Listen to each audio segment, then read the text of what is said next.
젊을수록 돈을 아껴라. 수입에 비해 가장 많은 지출을 하고 싶은 시절이 있다면 그것은 젊은 시절일 것이다. 나 역시 그랬다. 놀러 가고 싶은 곳도 많고 친구들과 어울리며 돈 쓸 곳이 하나둘이 아니고 멋진 이성 친구를 사귀고도 싶고 갖고 싶은 것들도 적지 않은 때가 20대와 30대이다. 결혼을 할 때도 기억에 남는 화려한 결혼식을 올리고 싶고 가구도 좋은 것으로 장만하고 싶고 뭐 그럴 것이다. 온갖 잡지들과 TV 광고 속에서 화려한 모습으로 등장하는 젊은 모델들처럼 살고 싶기도 하고 주변에 있는 부잣집 친구들에게 시샘과 부러움이 솟아나기도 하는 시절이 그 시절 아니겠는가. 그러나 명심해라. 당신이 돈 많은 부잣집에서 태어나지 않았다면 수입에 비하여 가장 많은 저축을 가장 악착같이 하여야 할 때가 바로 그 시절이다. 20대와 30대 시절에 자신의 라이프 스타일을 수호하기 위하여서건 취미를 위하여서건 그 어떤 명분으로 사용하는 돈이건 간에 그 돈이 모여 적절하게 투자될 경우 10년 후에 그 수익금만으로도 같은 행위를 할 수 있다. 20대와 30대에 모은 1억 원이 40대에 가서는 10억 원이 되어 그 수익금이 1억이 될 수도 있다는 말이다. 하지만 20대와 30대에 소비한 1억 원은 40대에 가서 그저 사진첩 몇 권 정도와 추억으로 남을 것이다. 게다가 30대에 1억 원을 모으는데 들어가는 노력은 40대에 1억 원을 모으는데 들어가게 될 어려움의 절반도 되지 않는다. 나이가 들면 들수록 돈 쓸 곳이 늘어나기 때문이다. 하지만 수많은 젊은이들은 지출을 줄이는 대신 쉽게 떼돈을 벌어 자신의 욕구를 더더욱 충족시킬 수 있을 것으로 여기면서 주식이나 다단계의 유혹에 빠져든다. 내가 독자들에게 받는 메일들 중 정말 대책이 안 서는 경우가 바로 그렇게 해서 빚을 많이 지게 된 사람들이다. 솔직히 말해 나는 그런 사람들은 고통을 받아도 싸다고 믿는다. 누군가의 수술비 때문에 빚을 지게 된 것이 아니라면 말이다. 그 빚이 가족의 잘못으로 인한 경우는 어느 정도만 안타깝게 여기며 친구나 타인의 잘못으로 인하여 빚이 생긴 경우는 조금만 안타깝게 여긴다. 본인의 잘못도 있다고 생각되기 때문이다.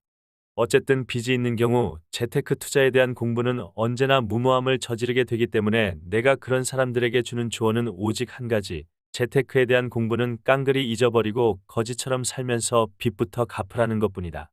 물론 여기서 갈등이 생겨나게 된다. 찬란한 젊은 날들의 그 아까운 청춘을 돈을 모으는 데만 집중하며 살다가 즐길 수 있는 시간 다 지나간 뒤 죽기 직전에 부자가 되면 무엇하겠는가. 아무리 돈이 많아도 늙으면 그 무슨 소용이 있겠는가. 돈 때문에 바둥거리며 젊은 시절 다 보내고 병이라도 걸리면 누가 그 시절을 보상하여 준다는 말인가. 맞는 말이다. 하지만 찬란한 젊음이라는 것을 제 딴에는 찬란하게 보내면 보낼수록 중년 이후에는 처진 어깨를 감수하여야 할 것이다.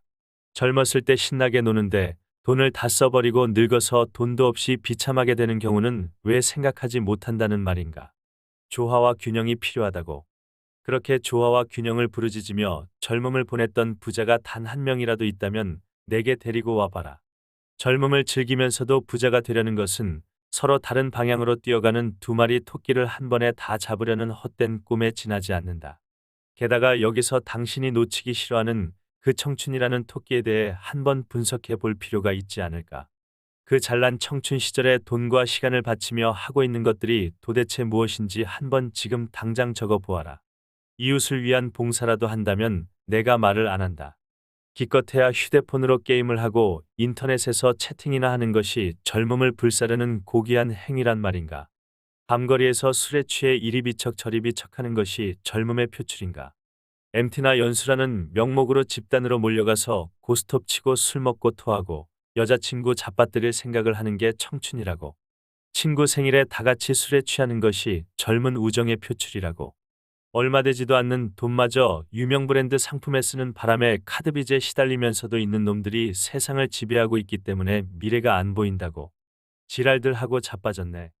성공한 사람들이, 깨끗하게 부자가 된 사람들이 너희처럼 청춘을 보냈다고 생각하면 큰 오산이다. 멍청한 놈년들. 부자로 살고 싶다면 젊은 시절에 철저하게 돈을 움켜쥐어라. 부모가 부자가 아니라면 결혼식도 간소하게 하고 모든 허례허식을 물리쳐라. 나는 도대체 전세를 살고 있으면서도 아이 돌잔치를 호텔에서 하는 젊은 부부들을 보면 이해가 가지 않는다. 그 돌잔치가 아이를 위한 것이라는 말은 하지도 말아라. 그 아이가 기억도 하지 못할 일을 하면서 아이를 위하여 한다고. 남에게 보이려고 혹은 부모가 즐기려고 하는 것이지 그게 어디 아이를 위해 하는 것이란 말인가. 부조금 받으면 큰 돈 들어가지 않는다고. 부조금 받지 않고 그냥 가족끼리 조촐하게 하면 아이에게 큰일이라도 생기나 보지. 신혼 부부들에게 주는 경고, 비빌 언덕이 마땅치 않은 상황이라면 결혼 후 5년이 가장 중요한 시기이다. 그 시기에 돈을 모으지 못하면 당신들은 평생 부자가 되기 힘들다. 혼인 비용을 최대로 줄이고 현금을 보유해라. 가구도 가장 싼 것으로 장만하고 그 어떤 것이건 간에 중고 물품도 고려하여 보라. 호사스러운 혼수품도 5년 후면 고물이 된다는 것을 명심해라. 결혼 예물, 부잣집 친구들을 절대 따라 하지 말라. 일생 한 번밖에 없는 결혼식인데 돈 좀 써야 하지 않느냐고? 글쎄다. 그렇게 시작한 부부들 3에서 4쌍 중 한 쌍은 이혼하며 대다수는 평생 돈 걱정하면서 살게 된다는 것을 기억하여라. 총각 시절 내가 갖고 있던 것들은 대부분 중고였다. 결혼 전 내가 아내에게 사준 첫 커피는 특급 호텔 커피였으나 첫 음식은 청계천 벼룩시장에서 다 찌그러진 양은 냄비에 끓여주는 1,000원짜리 동태찌개였고 첫 선물은 그 시장에서 팔던 1,000원짜리 목도리였다. 결혼 전 나는 빚도 많았었기에 아내에게 와인 한 잔 사준 적도 없다. 당신이 처녀라면 그런 나를 좋아할 수 있었을까? 그럼에도 불구하고 아내는 내게 결혼하자고 프로포즈를 했다. 그 당시 내 처지는 빚이 많았기에 당시 동부 이촌동 25평 맨션 아파트 한 채 값이었다. 여자에게 먼저 프로포즈를 할 처지가 아니었다. 결혼 후 나의 월 수입은 결코 적지 않았으나 내가 진 빚부터 갚아야 했기에 우리는 전혀 돈을 쓰지 못했다. 결혼 후 2-3년이 지나자 나는 빚도 갚을 수 있었고 어느 상호신용금고에서 경매로 넘기기 직전에 아파트를 싸게 구입하였다.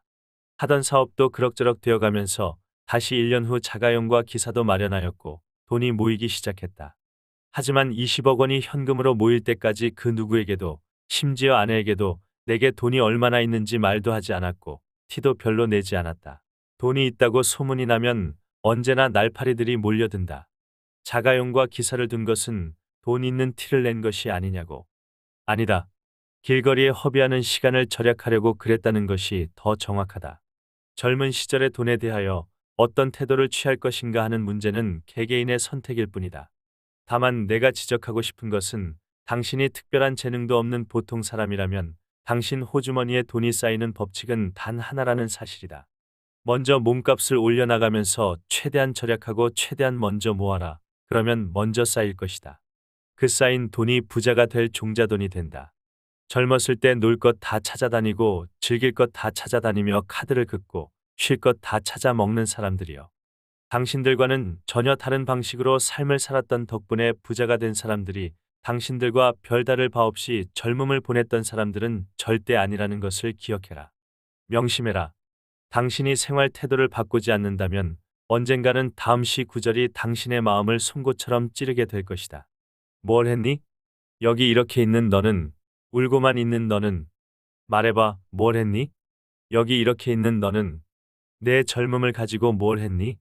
어릴 때부터 가난, 술, 여자, 동성애, 질병, 교도소 등의 단어로 얼룩진 지저분한 삶을 살다가 동거하던 창녀 앞에서 죽었던 퍼블렌의 시하늘은 지붕 위로에서 인용함.